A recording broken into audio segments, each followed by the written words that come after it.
Previously in the Colonial Parkway Murders series. David Nobling's pickup truck is found at a parking area at the wildlife refuge. The bodies are found 3 days later. 30 years ago today, the second in that series of events shook Isle of Wight County. The deaths of David Nobling and Robin Edwards. Penny Reside's Andy Fox was there and looks back at the case and the plea from the victims' families for some kind of answer. Andy. David Nobling and Robin Edwards. What we've learned for the families left behind, you never get over it, and neither will we.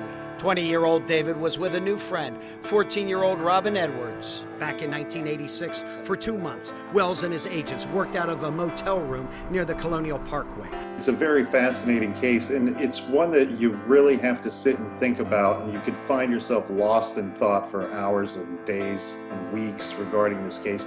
One big question is, are all four of these double homicides, are they in fact connected? Rebecca Andowski and Kathleen Thomas, two haunting names never forgotten by people in Hampton Roads. They're the first two victims of the Colonial Parkway murders. In all three of those cases, whoever did this, crafty person that he was trying to stage those vehicles so that somebody else would steal them and throw off the investigation. Could new DNA testing identify who killed 8 people in the infamous Colonial Parkway murders? Family members tell us that's what they are hoping. The problem is, after more than a year of pleading for new tests, they say all they've seen are delays. One of the frustrations has been the pace of the testing done at Quantico.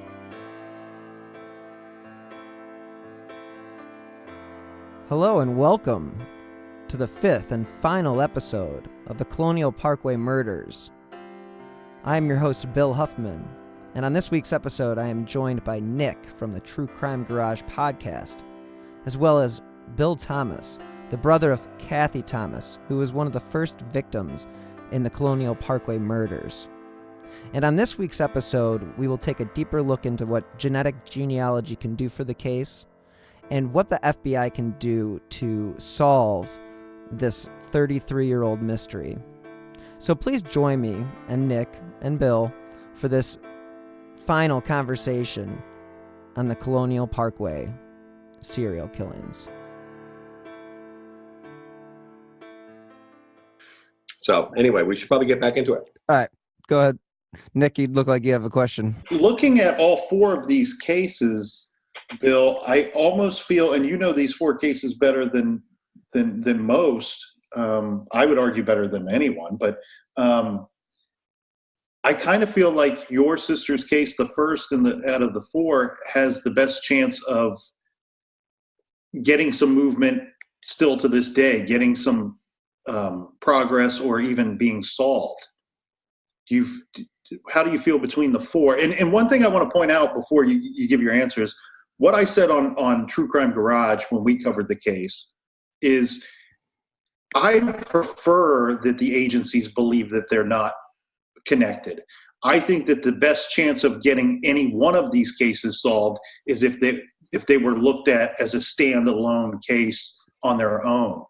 But having said that, I kind of feel like there is evidence in your sister's case that may not be there in the other 3 cases that could help, could get some kind of justice even all these years later.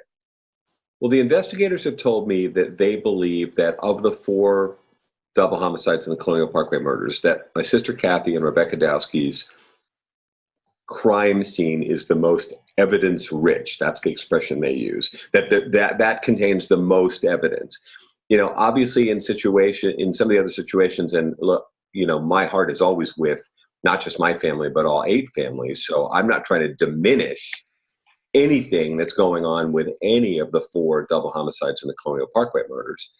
But there does appear to be more evidence. Obviously, you know, in the other examples, in case number 2 with Robin Edwards and David Nobling, they spent 3 days in the water. That presents significant challenges, I'm told, from a forensic perspective. Although there is evidence there, and that I believe needs to be tested and retested.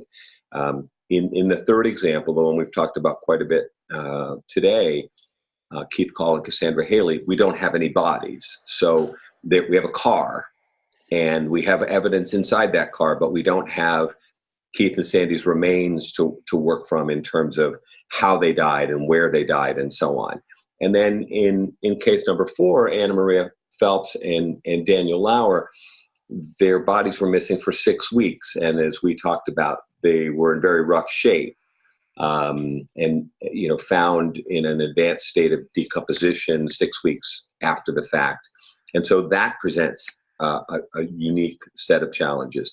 In terms of the crime scenes, when you steer back to Cathy and Becky's murder scene, the bodies and the car at least are all together in one place. The FBI believes that the murder likely took place elsewhere, outside the car, and not at the pull-off where the car was found, but likely at another location, perhaps on the Colonial Parkway. But at least you've got a car and a bodies together, and so that presents some advantages from an evidence perspective. In regards to your sister's case, we talked, I think, last week about how rough it was for her going through the Naval Academy and the abuse that she had taken on, and any possibilities that there might be some connection there. Have the authorities given you any idea as far as what they've investigated as far as people in the Navy goes? Well, they speak in generalities, but certainly they did take a look at, and this all makes sense. And remember, Cathy and Becky's murder happens first, so the other so-called Colonial Parkway murders haven't occurred yet. It's not until a year later when Robin Edwards and David Knobling are murdered. What they told us, and speaking, without a lot of specificity, they certainly looked at, a lot of the people in Cathy's life and in Becky's life. So they looked at classmates from the Naval Academy, and in Cathy's example, men that she'd dated, although she'd never shown a tremendous amount of interest in dating. They took a look at Cathy's first girlfriend, whom she met in the Navy, who interestingly introduced her to Rebecca Dowski. So Becky was Cathy's second relationship with a woman. So obviously, and Cathy's first girlfriend and another friend were together with Rebecca Dowski and Cathy Thomas at William and Mary, working on an assignment for a class. So they took a look at Cathy's first girlfriend and other women and men that she had associated with. They obviously took a look at Becky's previous boyfriends. And Cathy Thomas would have been Rebecca Dowski's first lesbian relationship that we know of. So, you go back and take a look at, classmates, and I know that the guy that Becky was dating was on the short list of potential suspects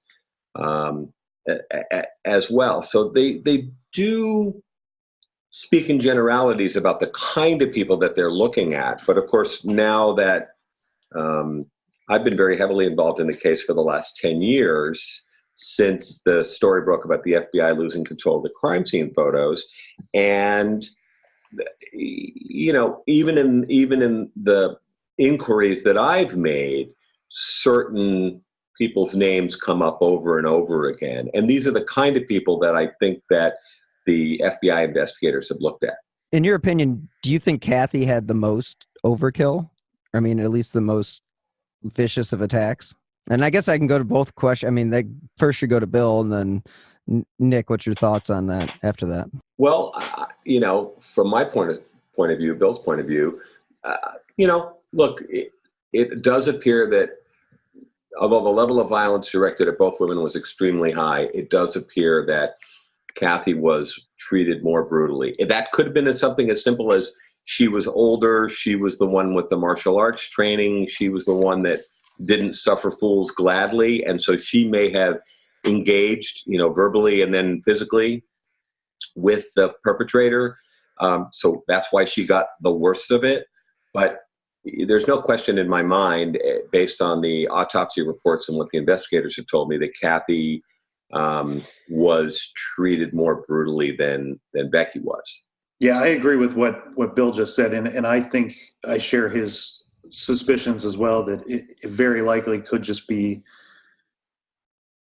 that Cathy defended herself or defended Becky, and that there was some type of physical altercation that took place, and that is why the brutality is more so there. Also, again, it also goes back to, if all four of these are connected, it goes back to where the perpetrator is and what he chose to bring with him in these situations, and what he has learned or doesn't understand yet along the way.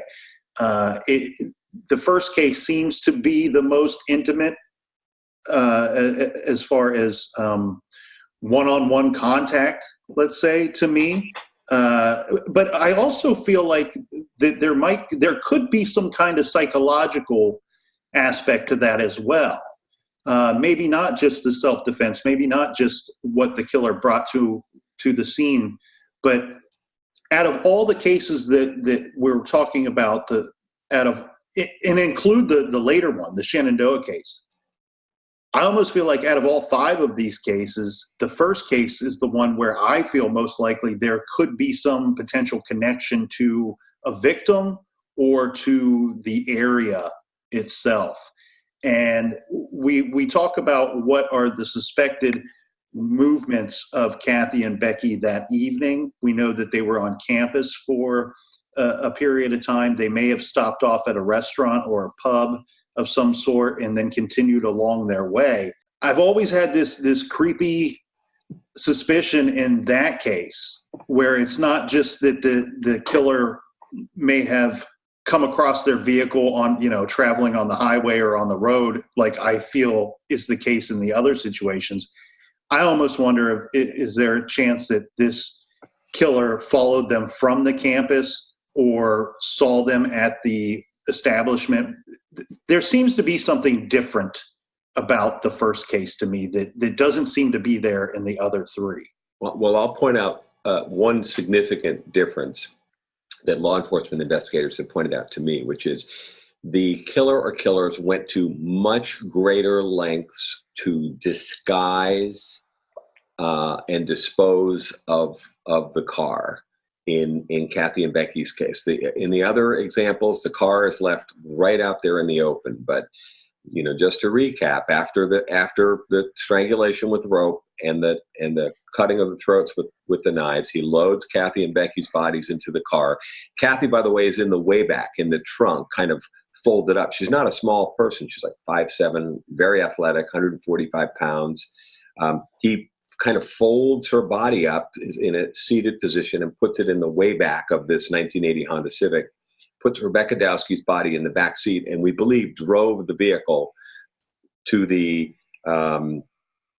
pull-off where the car was found, and it's called the Cheatham Annex Overlook. It overlooks this area where Navy ships are loaded with explosives about a mile away in the distance. You can see the ships quite clearly.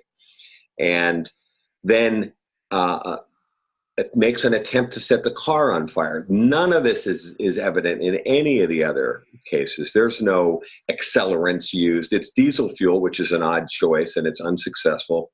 Matches are found, and there's an attempt to set the car on fire. And then finally, failing to set the car on fire, he or they push the car over the embankment and it rolls down into the underbrush by the York River. But if you think about it, none of these things are happening in the other examples in the Colonial Parkway murders. Cars are moved, and I think cars are moved post-mortem. And, in the individual scenario, one perpetrator, that means that he is driving cars and then, I guess, walking back to wherever his vehicle is located. Or, as Nick mentioned, if you have two perpetrators, obviously moving cars around is a lot simpler if he has an accomplice. So, you can move the victim's car, park it, and then enter the other vehicle, and the two perpetrators drive away. But very striking to me, and it always has been, what effort the killer went to in Cathy and Becky's example, and you don't see anywhere near that level of attempt to dispose of the vehicle in the other three cases. And we often talk about how the level of concealment of a body can sometimes indicate the closeness to the victim, or the closeness and connection to the victim. And that's, again, where another reason why I go back to this first case is there's something more about this one than just pulling over random strangers. In a lot of these other cases, basically teenagers. Right, right. Let me give you a striking example. We just talked about how, in my opinion, Cathy and Becky's bodies are actually treated with a great deal of disrespect.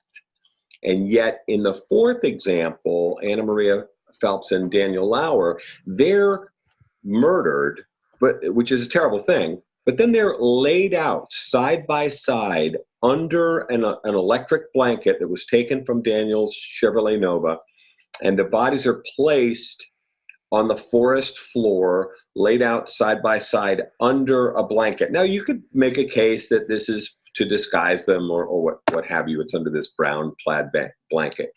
Sadly, animals appear to disturb the bodies over the coming 6 weeks, and decomposition starts to take its toll on the bodies. But very striking, the difference between the way Cathy and Becky's bodies are treated, and even in the Edwards Nobling case at Ragged Island, where they're shot and they're thrown in the water, versus case number 4, the way they're, at least initially, carefully laid out along a logging road under a blanket.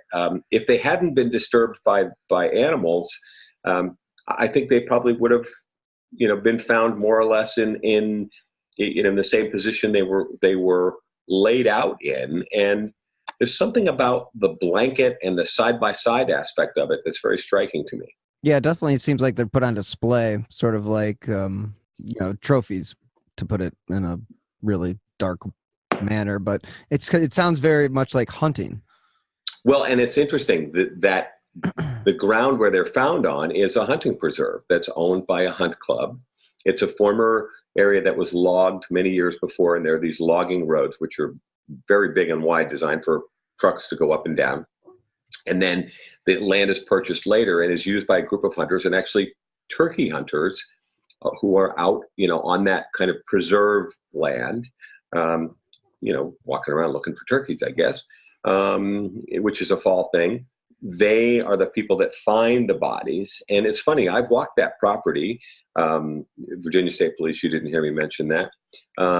It is private property, folks. But I've walked that preserve, and I didn't see any structures at all, except for a few blinds. In other words, little like platforms that hunters would build up on a tree out of plywood and 2x4s, to give them a platform to kind of look up above to see deer or turkeys or whatever they would be hunting on that beautiful stretch of land. But there's not a lot of structures there, but very striking. Like you say, there's the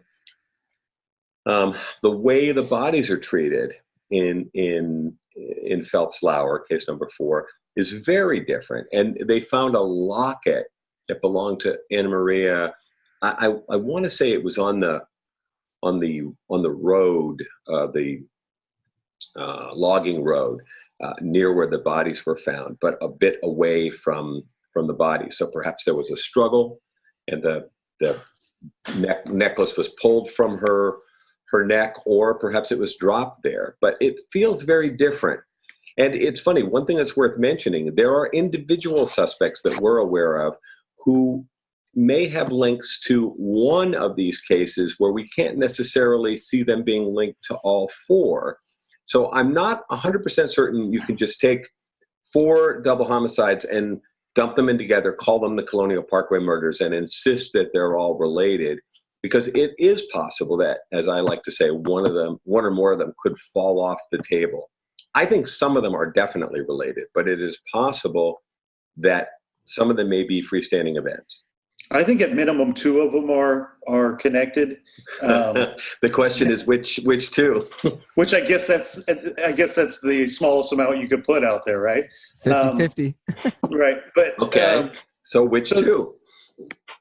I think the first and the third feel more connected to me than any. But I would say if it were more than 2, I would say 1 through 3 more likely connected than 1 through 4. And I only say that because with the fourth case, I know that there are some extra suspicions in there. One being that there is some thought that maybe one of the victims was meeting somebody that night, a blue van or something of that nature. And then there's also an added component of a drug layer to it, as well as possible robbery. There's some suspicion that the male victim may have had a considerable amount of cash on him that night. Is that correct? Correct. And that cash has never surfaced. And so we can't prove that it was stolen, and we can't prove that that's the motive, even if it was. But there are some added layers to the fourth case that I don't see as much in the others, especially in the first one. Right. Yeah, I would agree with all of your points, Nick. Daniel Lauer had agreed to move down to Virginia Beach with his brother Clint, who was actually the guy who was dating, and some people say planned to marry, Anna Maria Phelps. So it's funny, we say couples kind of loosely here. The truth is, Anna Maria is his brother Clint's girlfriend, not Daniel's girlfriend. But as part of moving down to Virginia Beach from Amelia County, Virginia, where they lived, Daniel had collected some money from his father. They had done a bunch of painting jobs that summer, house painting. And he had somewhere between $600 and $800, which is a lot of money and was even more money back then. He had $600 to $800 on him, and some people were aware of that. And so he's heading down to move in with his brother and his brother's girlfriend to kind of help pay the rent on this place they were renting down in Virginia Beach. Clint had to work that weekend at his part-time job, so he didn't make the trip back from Virginia Beach to Amelia County, and then they're returning at the end of the Labor Day weekend. But he's supposed to have a big chunk of money in his wallet, and the money's never found. So there's a robbery component here that is missing in all of the other cases. And so it's possible that robbery could be a motive. And the bottom line is the car is found, his articles of clothing, and he's got a lot of stuff that he's sort of bringing with him to help him move in and share the rent with his brother and his girlfriend. But the wallet goes missing and the money is never found. And interestingly, in all of the other examples, money and wallets are found intact. And as you mentioned, in several of these examples in the Colonial Parkway murders, driver's licenses and wallets are left open, almost as if they've been approached by the authority figure that we've talked about, law enforcement person or someone posing as one. And that's all absent in Phelps Lauer, case number 4. It in some ways it feels very different. Let me ask you, Bill Thomas, when you spoke with the FBI and you said that they've, taken you to the crime scenes, walked you through crime scenes, was it their opinion that in all 4 cases the vehicle was moved? I don't want to speak for the Federal Bureau of Investigation, but I think my recollection is yes, they feel that that's one of the signatures. That's actually a word they use quite a bit. That in every example, remember they're the lead agency for case number 1, Thomas Dowski, and case number 3, Keith Call, Cassandra Haley, and then 2 separate Virginia State Police offices are responsible for the for case number 2, Edwards Knobling, and case number 4, Phelps Lauer. But they have worked cooperatively over the years. I think based on my numerous conversations with the investigators, both FBI and Virginia State Police, I think there's a pretty consistent through pattern expressed by them that vehicles were moved, and they've used in recent years, they've used the word staged, I think in all 4 examples. And the interesting thing here as well is if in all 4 cases vehicles were moved, when we talk about do we have an individual committing these crimes or a 2-man team, at no point, and as Bill just pointed out earlier, if I were to move a vehicle post-mortem in to get back to wherever I was from or to get back to my own vehicle, I now have to do that on foot. And at no point in any of these cases do we, as far as we know, do we have an eyewitness saying, you know what, I was driving at 2 or 3 in the morning and I saw some white dude walking on the side of the road.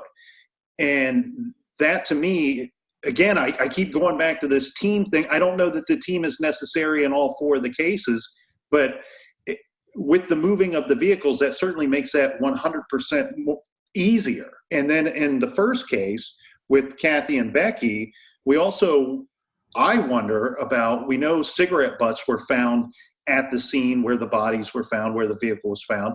And I know, unfortunately, we live in a world where people like to throw things out the side of their cars, or, out their car window while they're driving. But you wonder, my immediate thought and suspicion is, did they find more than one brand of cigarettes regarding these cigarette butts? Because anybody that's ever been a smoker knows you are pretty loyal to your brand, to your type of cigarettes that you smoke.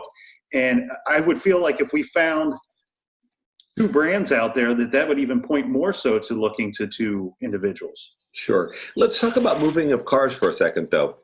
One of the striking things in case number 4, Phelps Lauer, is that Anna Maria and Daniel were headed from Amelia County, which is up towards Richmond, to Virginia Beach. So they're headed eastbound on I-64, which is a 2-lane, a 4-lane, 2 lanes in each direction, a major highway. I'm putting air quotes around that. It's a busy highway, but you're on a kind of a rural stretch of it.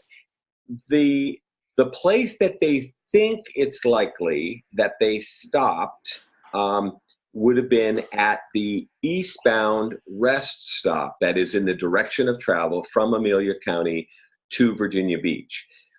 Interesting, so that's the direction of travel. Interestingly, the car is found on the westbound rest stop. There's 2 rest stops, one on either side of the divided highway with a grassy median with some trees in between.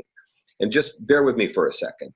So let's just say they stopped or were stopped, maybe to make a pit stop or whatever. That's where the bathrooms are. This is a rest stop that a lot of people would know. It's the Virginia Welcome Center. It's got a big one of those big LOVE statues that people take pictures of. And, this is all back from Virginia's for Lovers and all that kind of stuff. So a lot of people know that rest stop, and that's eastbound on your way to the beach. The car is found on the opposite side of the road, but the bodies are found about a mile away as the crow flies at the next eastbound exit. So law enforcement experts have walked me through this scenario. Let's just say they stop at the eastbound rest stop to make a pit stop or whatever. They encounter whoever they encounter. Let's just say it's somebody who presents as law enforcement, or they're somehow forced to get in a car. They are taken to the next eastbound rest exit. They exit the highway. They cross under the highway, I want to say, I-64, and their bodies are dumped on this logging road that's off the little rural highway that they pulled onto. Then the car then is driven back in the opposite direction of travel. The murders have now taken place. Anna Maria and Daniel have been left in the woods under the blanket. The perpetrator drives the car back to the westbound rest stop and parks, in this case, I guess we're using the Chevrolet Nova, their car, parks their car in the westbound rest stop as far away from the buildings as possible. The car is actually found in the acceleration lane that's for the trucks, not cars. You know how sometimes they have two lanes, one for cars, one for trucks. It's as physically far away from the buildings as possible. This is in an environment where there are far fewer video cameras around, like, you know, today is very, very different. And then he or they run across the road, across the lightly wooded median, and go back over to the eastbound side where they've left their other vehicle. One person can easily perform all of these functions. So, for example, that weird disconnect with the why is the car headed in the opposite direction of travel, there's a pretty simple scenario. By the way, I didn't dream this up. One of the FBI investigators walking me through one of the crime scenes explained how she thought this had, you know, could have happened with one person. Some of the situations, it gets a little more complicated, but there's one where one person, one car, one perpetrator could easily, if they could control these people, the victims, prior to killing them, there's a scenario that allows them to move the cars and also explains the odd detail about why is the car parked in the wrong direction when it's found abandoned. In the first case and the third case, though, the movement of the vehicle gets quite a bit more complicated, or would be suspected to be so. It does. I personally think that Cathy and Becky were murdered at another picnic area, which is much more secluded, also along the Colonial Parkway. But that would entail, if it's one person, near as I can figure, the person driving Cathy's car a little less than a mile and abandoning it at the overlook, and then walking back as near, you know, if it's one person, walking back a little less than a mile to where he would have left his car. This is assuming it's one person. Obviously, if it's two people, and by the way, some of these murders could be two and some could be one, even if it's the same killer. He might have an accomplice, right. He might not, but not always. Obviously, it's simpler if he's got a second person operating their original vehicle, and then the perpetrator or perpetrators climb in the car.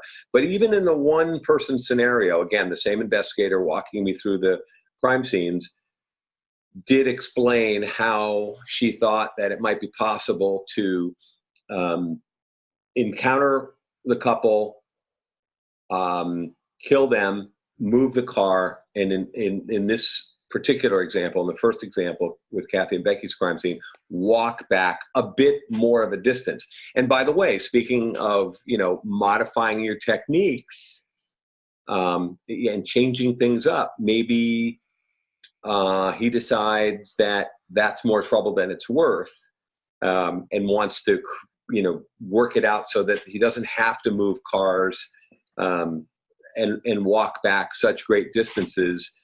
And, you know, that takes me back to case number 4, where if it's related, there's a situation where, you know, you do kind of do a big U shape, starting on one rest stop, then the kill site, then back to the opposite rest stop, then run across the I-64, you know, just waiting until there's no cars coming.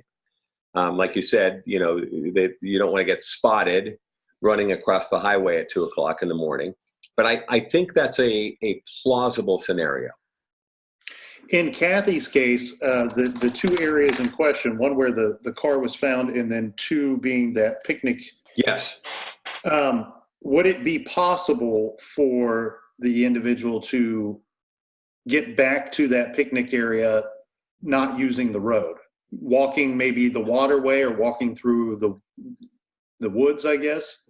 I guess so. One of the things that's striking about that section of the Colonial Parkway is this 23-mile long ribbon of land that was purchased by the National Park Service in the 40s, I want to say. And then, they built it to connect these historic sites. In some cases, the Colonial Parkway, which runs along the James and York rivers to connect these sites, is only a couple of 100 yards wide. They actually joke that it's America's narrowest national park.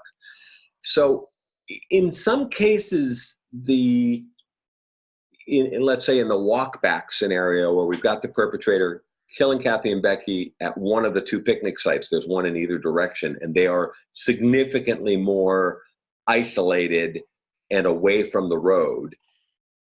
He or they could, let's say he could walk back, and then remember we talked about you've got 10 or 15 seconds minimum to duck back into the woods if someone comes along in a car. He'll hear the car coming, and they could duck back into the woods, crouch down, wait for that car to go by, and then continue walking along the Colonial Parkway back to where they left their car. I think that's completely plausible. And as we've talked about, man, it is pitch black out there. So if you're driving along late at night, home from being out with friends or whatever, you're not expecting to run into anybody along the Colonial Parkway, believe me. So that if the perpetrator was walking along the road and they heard you coming and they crouched down and ducked back a little bit into the underbrush, I think you'd motor on by in your car without ever realizing that there was somebody there. And then, they watch your taillights go off. They know you're not stopping, and they walk again. I think that's completely a plausible scenario. Regarding the second case with David and Robin, now that's the one where we can see that the troubling thing with David and Robin's case is we don't have a clear understanding of where they should have been or where they were intending to go. Right. They had met that night and had gone out with a couple of friends, including David's brother. They had they'd been at an arcade. They'd been to the movies. But then it appears that when they were driving home in David's pickup truck, that David and Robin made a plan to meet up later. So she went home and then snuck out, and then he went home, had a pizza with his brother, and then told his younger brother that he was going back out, but didn't say where he was going. This, by the way, we talk about the Ragged Island Wildlife Refuge or Preserve. Interestingly, it's the parking lot where the truck was found is located right next to a 4+ mile long bridge called the James River Bridge. The very busy city of Newport News is on the far side of the bridge. On the side of the bridge where the car was found is called Isle of Wight County, and at that time, especially 30 years ago, that was kind of the boonies. And this marshy area where the wildlife preserve is designed, for ducks and wildlife and so on. Interestingly, the bridge is right there, and there is traffic, significant traffic on the bridge day and night. But interestingly, when I went there with the investigator, she pointed out to me that the direction of travel doesn't allow for much of a view of that parking lot. You would have to crane your neck while driving a car or a truck, crane your neck and look out the passenger side window all the way over your kind of right shoulder in order to see what was going on in this sandy parking lot next to the river. So even though at first when I went there, I thought, well, this is busier than I thought. The far side of the bridge, which has would have a better view of the parking lot, is blocked by the physical structure of the bridge. And the near side of the bridge, it would require like just a very odd, almost complete head turn on the part of the driver to see anything going on at that parking lot. And by the way, this is sometime after midnight. So again, it's dark and there's no street lights or any light in that sandy parking lot next to the river. So, that, by the way, in that scenario, there's one where, let's say, someone rolls up on the couple, Edwards Nobling, in the pickup truck, and something transpires, something terrible, and ultimately they are walked down to the river and shot and thrown in, or the bodies are disposed of in some way. At that point, you could drive your vehicle right up to the edge of the water. As a matter of fact, a number of people use that as kind of an informal boat launch spot. So you could drive a vehicle up to the edge of the water, and even David's Ford Ranger could have been the vehicle that was used to drive up to the edge of the water, or they could have been marched down directly to the edge of the water. It can't be any more than 100 to 200 yards. I've walked it, but just a short walk to the edge of the river. And despite the fact that the bridge is right there, the people on the bridge can't really see what's going on there. So something could transpire right then and there, and then the individual walks back to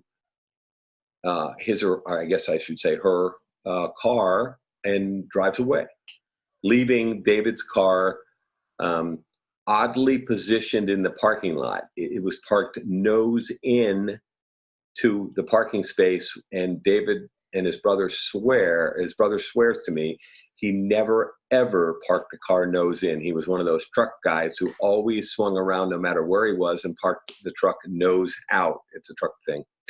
And one other interesting detail, the windshield wipers were still on the vehicle in the mist setting where it goes very slowly, and the ignition was left in the accessory position with the radio on, and they had hardwired the radio, so David would have known that he did not need to have the vehicle in the accessory position in order to run the radio. So it's odd that it would be in that position. So the truck is parked incorrectly from David's brother's perspective, and the ignition is left in a position that David wouldn't normally use. His brother Michael feels very strongly that that vehicle was moved by someone else, not David Nobling. Yeah, I think that definitely sounds like somebody would have moved it, leaving it in that position. And definitely knowing truck guy likes to have his, everything on display, and you're not going to get that from the tailgate. So.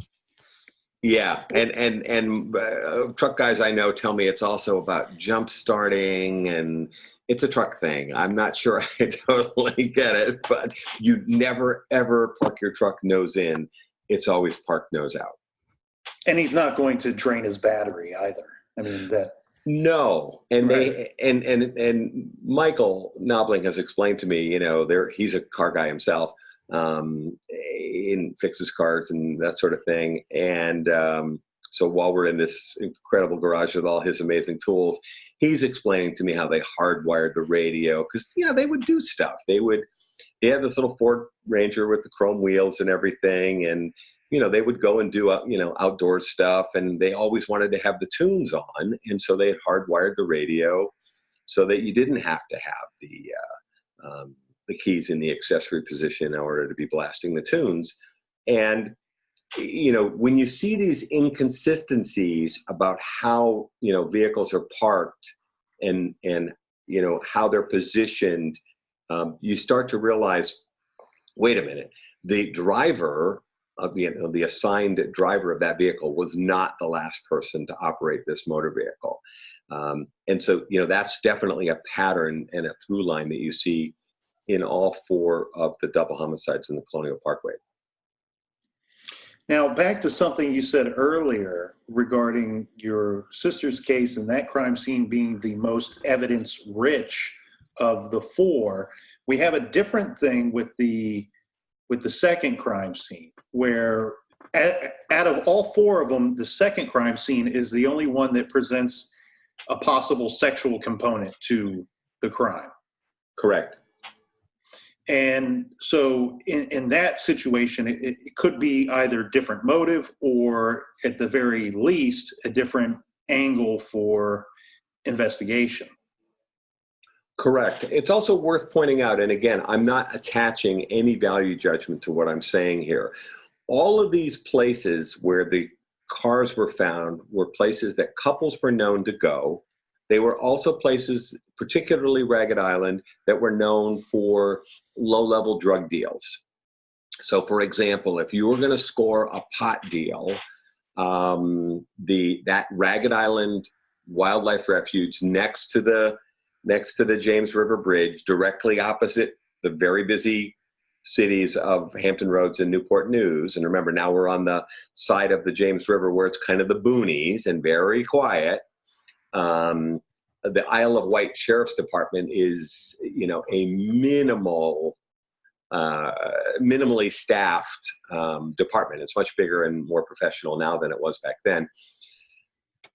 It's possible, for example, in the Edwards Knobling case, that they might have gone there to score some pot. And they might have reached out to somebody to say, hey, meet me on the far side of the James River Bridge. And, we want to buy some pot. So, for example, one of the areas of exploration that I think deserves more focus from law enforcement is going back and taking a look at who might Robin and David been meeting on the far side of the bridge. And there is a sexual component. There is DNA evidence in that example that someone had sex with Robin Edwards, and forgive me for being graphic, likely the night she died. And I'm told, but I don't know this definitively, that individual was not David. So now we have a scenario where there's possible sexual contact. There could be a rape, or sexual assault of some kind, and I'm told that the DNA sample is not in the best of shape, keeping in mind that Robin's body had been in the water for 3 days. But, to me, there's an intriguing opportunity for further forensic exploration about whether or not they could get a workable DNA sample from a less than stellar piece of evidence. But again, 2019 DNA technology is significantly more advanced than it was 30 years ago. And I think that's something that we'd very much like to see the Virginia State Police and the Isle of Wight Sheriff's Department revisit. And is that how you see that this case is actually going to end up being resolved, is just with the advancements in technology? Because obviously we haven't had anybody confess or anything along those lines. Well, I'd had a conversation with a law enforcement expert recently, just over the weekend, and he was somewhat discouraged with, the status of the overall investigation. But one of the things he said was he thinks that I think he used the word brilliant. That may be a little strong, but he said that the Colonial Parkway Murders families are doing something that he thinks is very smart, which is, he said, you're not letting this go. We have 7,500 followers on our Colonial Parkway Murders Facebook page now. And I have thousands of followers on Twitter. And of course, I'm doing a podcast with you two fine gentlemen.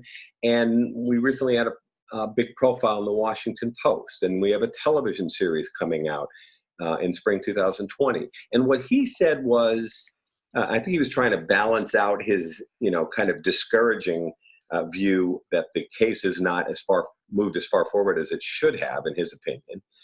He said, I think the one brilliant thing you guys are doing is you're not letting this go. And he said, sooner or later, somebody who knows something about one or more of these crime scenes and about these victims is going to step forward. And he said, I got to give you guys credit, meaning the families, for not letting this go and keeping, that drumbeat out there and talking about the case, just like we're doing today.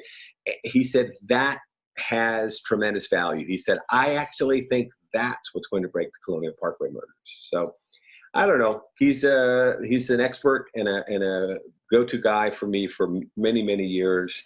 And maybe he was saying it just to make us feel better, but it did.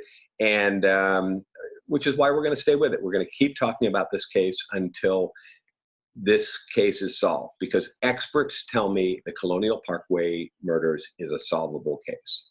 Yeah, and I agree with that. And I mean, with Nic's show, True Crime Garage, I mean, they do hundreds of thousands and millions of downloads. So definitely the story is out there, and their true crime army is is definitely something that exists. So I think that, attention like you give to this case, and I've talked to you about it before, and you being sort of uncomfortable with it, but you are sort of the leader of the pack at the moment, and you do carry the torch for pretty much every family that's involved in this case.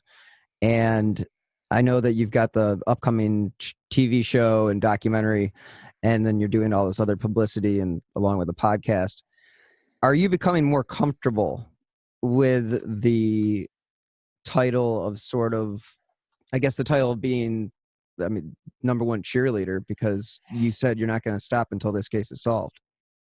I think you can probably sense my a little bit of my discomfort. I feel like this is a group effort, and I'm just a stubborn Irishman from Boston who's too stupid to give up. Well, you're just a good you're a good spokesman. You really do put yourself out there, and your candor is, I think, what, to me, I mean, obviously you and I, we hit it off when we first met at CrimeCon, but just the fact that you're out there and you're putting yourself out there and you're participating in shows and, producing shows and doing shows with Nic and doing shows with, Crime Junkies and all those other people. It's so important. And just like the authority told you, that is what is going to be what solves the case. And that goes for so many of these cold cases. I mean, I do the Amy Mihaljevic podcast, and I keep it going because of the fact that it is a solvable case and that it will one day be solved. And I think that, anybody who does any of these types of shows or, participates in these shows, the whole goal is to get some solution or closure. And I hate that word. Don't hold that against me. But you know what I'm talking about. It's you're looking for an answer to something that you literally spent 33 years picking your brain over. And I just think that you're doing like like your friend told you, it is definitely what will solve the case. Yeah. And by the way, thank you. And in saying that, I'm not taking anything away from the tens of thousands of hours that have gone into investigating this case. So I don't mean to imply that the Parkway families are going to solve this case. We very much need and support law enforcement, and they're the folks that have really done the work. All we've done is try to take a spotlight and True Crime Garage and the Who Killed. I'll call it a series now, because I know you're covering the Amy Mihaljevic case and several other cases, including the Colonial Parkway case. And we really appreciate this. The spotlight, the media spotlight that you all are part of, I think is important. I'm not an investigator. I'm not a trained forensics expert. But I can talk on the radio, if you know what I mean. And I can reach out to law enforcement and forensics experts. The whole genetic genealogy thing has been incredibly exciting. We're thrilled to see them solve, 50 to 60 cases in the last year and a half. Since the Golden State Killer case broke and the Bear Brook case in New Hampshire. This is an exciting time, and the science has advanced. And if it takes me talking about this case and encouraging the other Colonial Parkway Murders family members to appear on television with me and do media interviews and do podcasts and keep talking about the case, if that's what it takes, I feel like that we can hold up the family end of things. I mean, sadly, one of the things that we're seeing happen, and we just lost another parent, Mr. Lauer, just recently passed away. Both my parents have died. My dad died a couple of months ago. And so, there is a legacy thing that's happening in the Colonial Parkway murders, where now it's mostly the siblings of the victims who are doing the, keeping the case alive work. But I'm comfortable with that. I think it's important that we hold up our end. I'm confident that given the right evidence, the FBI and the Virginia State Police would be thrilled to close out some or all of the Colonial Parkway murders. And as you said a minute ago, Bill, I'm not terribly comfortable with the word closure. I don't think there is such a thing from my individual perspective, but I think there would be some degree of satisfaction and a sense of that, justice has prevailed in some way. Should we move some or all of these parts of the Colonial Parkway murders forward? And I think the families would take great satisfaction and pride in that regard. I don't want to get ahead of myself. We still have a lot of work to do, but I'm not terribly comfortable with the, leader or what have you. I just think, as my girlfriend Pamela has said, she thinks this case kind of came back onto my radar a decade ago at a time when I had more life experience and more professional experience in this marketing and communications career that I've had. And so maybe it got moved back onto my radar personally for a reason. She's much more spiritual than I am about divine providence and the universe and stuff like that than I am. But, Pamela may be right about that. Nick, what are your thoughts on the, your final thoughts on the case and, where it kind of goes from here? Well, I believe that there's, as far as getting some kind of answers in any of these four cases, I think, again, to investigate them as standalone cases would be the best from a strategic angle. Also, there is testing that probably could be done in the first and second case that needs to continue if and when that is available and possible. And then, as Bill just said, regarding if we keep this in the spotlight, maybe eventually somebody comes forward, and that could be any number of things. If we are talking about a situation where we have more than one killer, and again, Bill really hit on something that I failed to do so, but wanted to make sure that I brought up, was just because, let's say we have a leader and follower and it is a group of two men, it's not necessary for both of them to be present in all four of these cases, number one.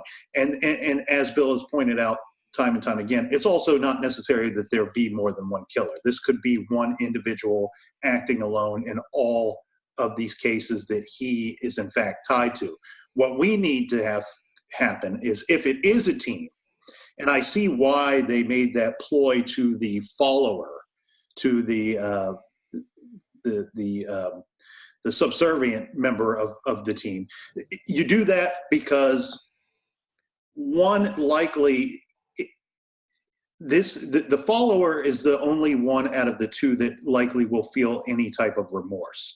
And then on top of that, the leader is so psychotic and so dangerous that the follower is probably afraid of the leader as well. So you can use fear and you can use remorse as a tactic to get that individual to come forward. The only way for that individual to maybe feel somewhat better about any of these situations, or to relieve any guilt or anything that he has on his conscience and his soul, would be to come forward and tell the truth and to bring some closure and some form of justice to these families. There's still time for that follower to save his soul or somehow do some good out of this whole terrible mess. Now, if we're talking about one individual, what we need to have happen is there is probably somebody out there that has some knowledge of what took place, but may not know that they know something of importance. And what I'm getting at with that is, especially in the first case, where we have whoever committed the murders of Cathy and Becky, when they came home, if they came home to a wife, a girlfriend, a mother, a father, if they lived with anybody, this person looked like something happened that night. This person would have looked like they were in a fight. They would have probably smelled like diesel fuel. They would have been dirty. They would have been coming home at a strange hour. They would have been on edge for days after the murders. They would have been on edge for days after the vehicle was found a few days later. This person very likely would have had scratches or possibly even cuts on their fingers or hands, maybe even missing a patch of hair. We're talking about maybe a blood spot on their scalp. These are things that would stand out to whoever they lived with. Now, maybe that night that individual says, hey, I was in a bar fight, and maybe you believed it, maybe you fell for it. But somebody out there somewhere knows something, whether they know how important it is, the information that they have.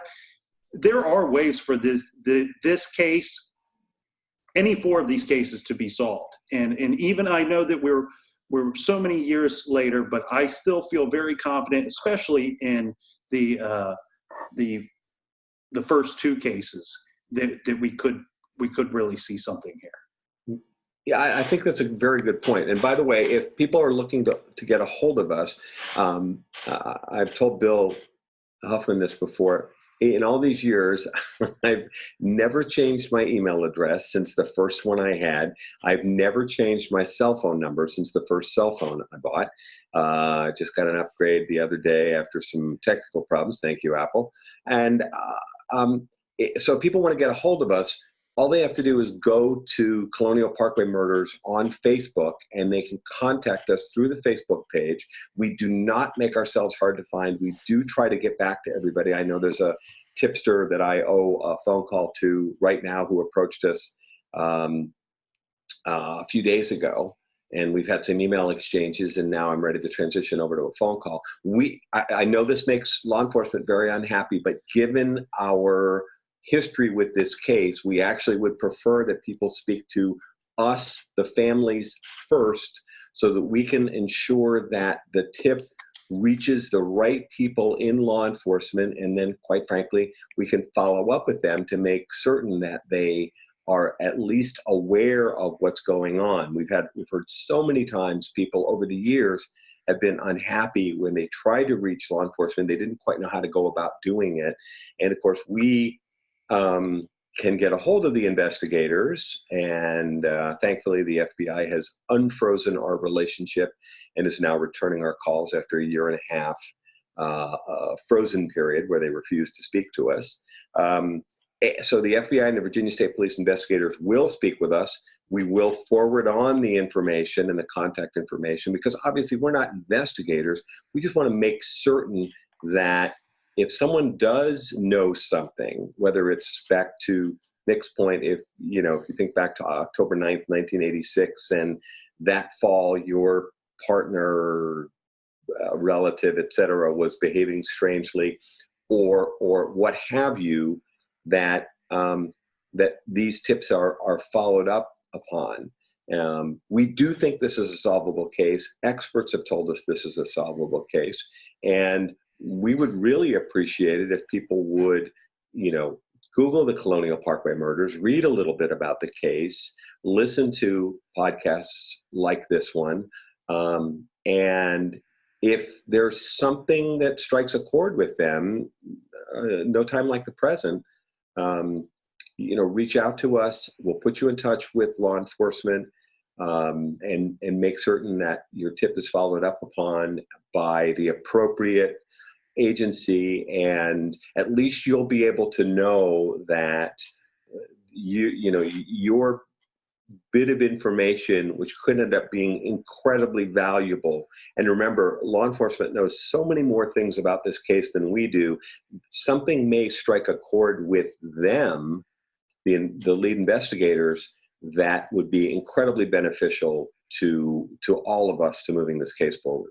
Yeah, I think that definitely would be the the solution to any of these cases, is basically somebody coming forward. And like Nick said, I mean, somebody knows. I mean, nobody goes around and can kill somebody without getting blood on themselves, especially in your sister's case where it would have just been very noticeable. So, if people can recall their old memories and anything that they can think of, it's like the unknowing witness.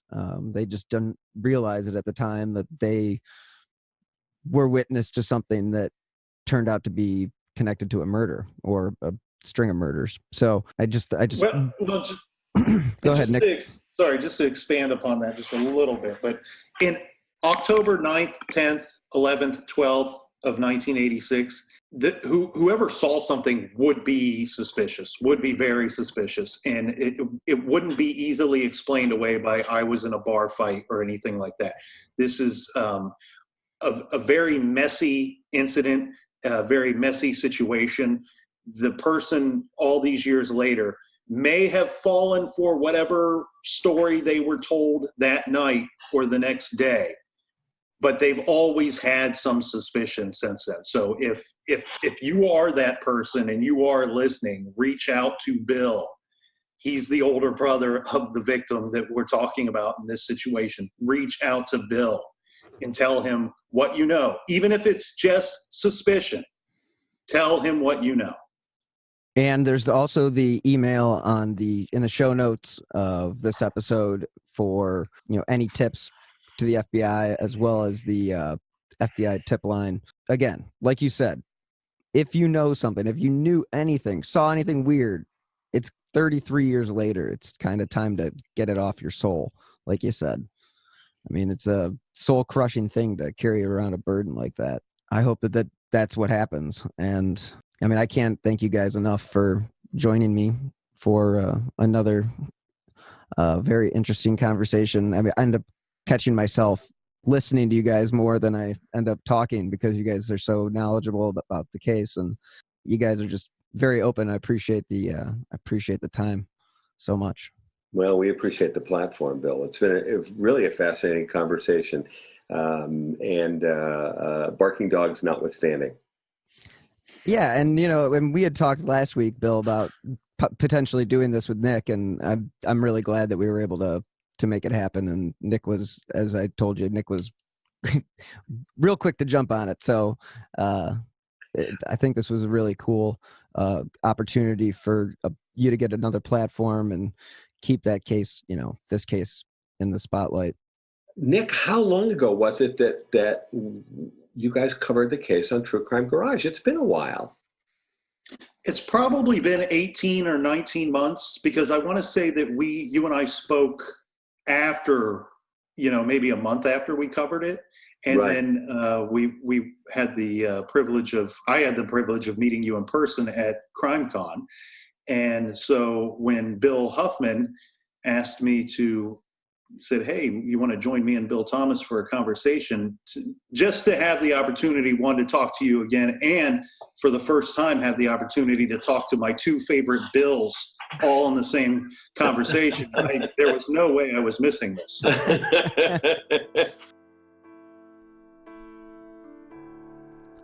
Thank you again so much to Bill Thomas and Nick from the True Crime Garage podcast for participating in this 5-part series. I cannot implore you enough to listen to True Crime Garage's coverage of the case. It really is a great 2-part series. I believe you can find the episode using the Stitcher app, so if you haven't downloaded that app, you can find it in the App Store. And if you have not yet subscribed to this podcast, please do. I have a bunch of new shows coming in 2020, as well as a new show I'll be dropping in November.